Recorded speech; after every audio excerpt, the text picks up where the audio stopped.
Πατρός και Αρχιεπισκόπου ημών Θεοφύλου και πάσης της εν Χριστώ ημών αδελφότητος.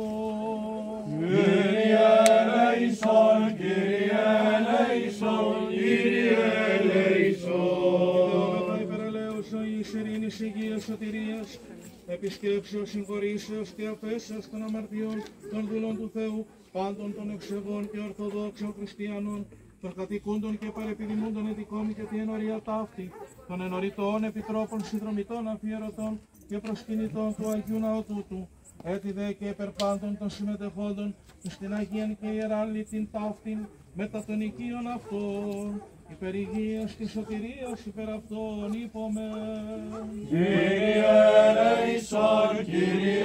ελέησον, Κύριε ελέησον. Και υπέρ του διαφυλαχθήνε την Αγίαν Εκκλησίαν, την κόμην, την ίσον και την ενορίαν ταύτην, και πάσαν κόμην και χώραν, από οργής λοιμού, λοιμού, σεισμού, καταποντισμού, πυρός, μαχαίρας, επιδρομής αλλοφύλων,